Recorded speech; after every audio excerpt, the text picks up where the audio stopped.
you haven't seen me here on YouTube in a little bit because I've been dealing with a lot of health issues, which I'm going to update you on in this video. And also my computer just stopped working. It's a really old laptop, but Santa brought me a new laptop so I can edit this video and get it up for you guys as quickly as I can. Unfortunately, the health update is not a really great one, but if you have a chronic illness, let me know what it is in the comments and give me one thing that has improved your quality of life with chronic illness. For me, I would say having a cat and a dog, having pets with my chronic illnesses has been really great because it keeps me on a really great routine. It helps me not feel lonely and it gives me something else to focus on instead of just sitting and worrying about my health. I think last I updated y'all, we talked a little bit about how I was having alopecia and psoriasis symptoms, and right now I'm going through a flare with everything, which is really unfortunate. So let's kind of start at the beginning. I have Crohn's disease first and foremost. That's what I was diagnosed with a few years ago. It took me 4.5 years to get diagnosed with Crohn's. I would say the three most troublesome symptoms that I have with my Crohn's is diarrhea, fatigue, and intestinal cramping. So those are the main symptoms that I deal with my Crohn's, and I'm currently having a flare right now. It's nothing crazy compared to what else I have going on. About 6 months ago, I started noticing that I was having my hair fall out and I was having these patches of no hair growth on my head combined with scaly patches that were bleeding and oozing and really thick. I then went to a dermatologist and he helped me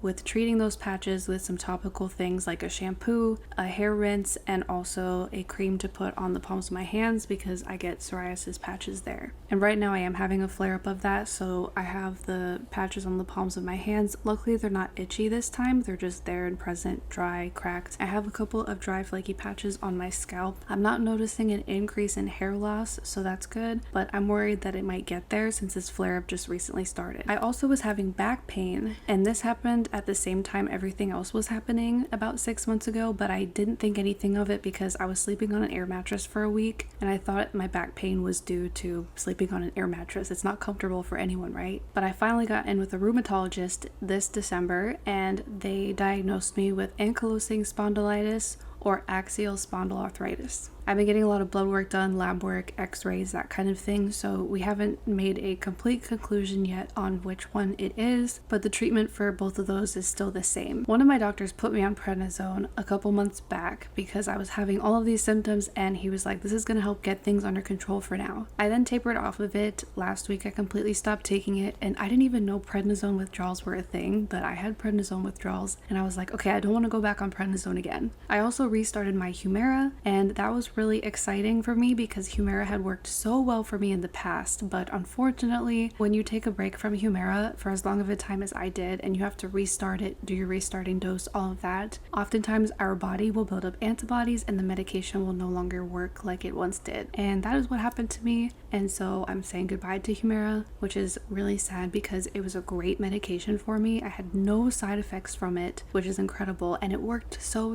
well. I was injecting the 40 milligram pen once every 2 weeks. And actually today I'm supposed to be taking my next Humira dose, but the rheumatologist suggested that I switch to Cimzia for 2 reasons. So one is that Cimzia is really great for people with ankylosing spondylitis.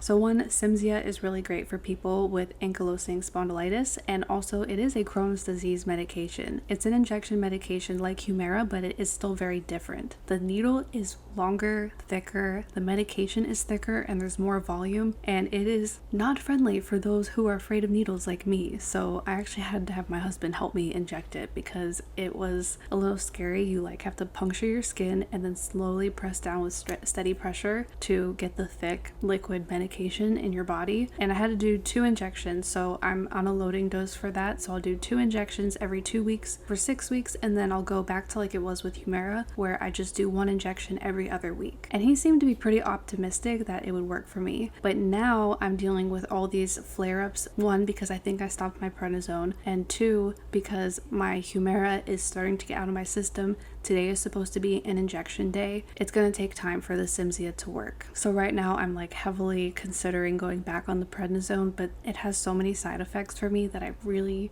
don't want to. It makes my anxiety worse. It makes me very hungry. I have trouble sleeping, and it's just, I don't know, I just feel like really bad. It makes my face super puffy. There's a lot of symptoms and side effects that I have taking prednisone, and so it's not my favorite medication to be on, that's for sure. But does it work for me? Yes, it does. But I have to say, I don't know if the benefits outweigh the side effects, but if my hair starts falling out more and the stuff on my scalp starts getting worse, and honestly the back pain and stiffness that I'm having in the morning because of the AS flaring up, I'm all heavily considering that right now. So I don't know what I'm going to end up doing, but that's just my thought process right now, and I'm trying to get some other opinions about it. I know my doctor's going to say, oh yeah, hop back on prednisone, but they don't have to deal with the side effects of it. I do. And while all of these different conditions affect people differently and they affect me differently, I have to say, like the Crohn's flares and stuff, I can work through that. I can still get around and do what I need to do even while having a Crohn's flare.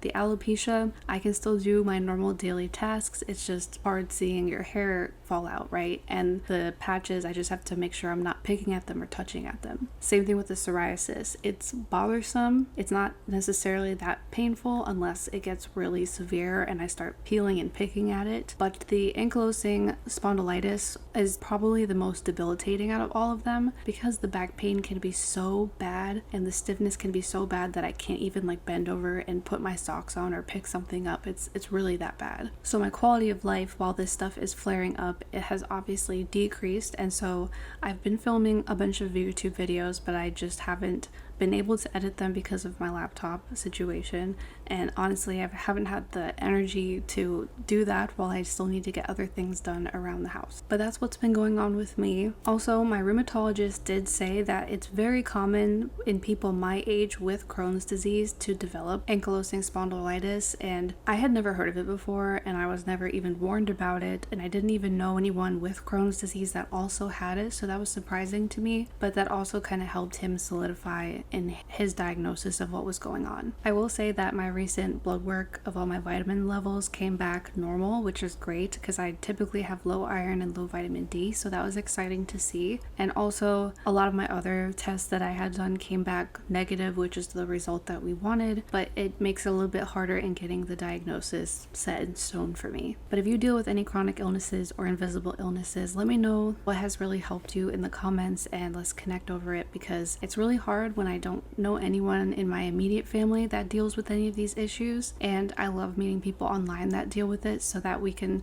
talk about it together. The fatigue is really bad, obviously, with the combination of all of them, and fatigue is not something that's easy to explain to someone who doesn't experience fatigue themselves. But I'm sure some of you watching this video get it and you relate to it. If you want to follow me more on my Cimzia journey and how that medication's working for me, let me know in the comments and I'll make an updated video in a few weeks. I took my first 2 injections on Monday of this week and I haven't noticed any side effects from it yet, so that's good. I just kind of have to wait probably about 8 weeks or so to really start seeing results from that medication. As we go into this new year of 2025, I do want to say that I'm grateful for all of you that have subscribed to this channel and you take the time to watch my videos and comment and like the video. It really means a lot to me to see that I have a team behind me of people who see me, they hear me, they care about the content that I'm putting out, and I care just as much about you back. Happy holidays, happy new year, and much love to you from the Botanical Queens.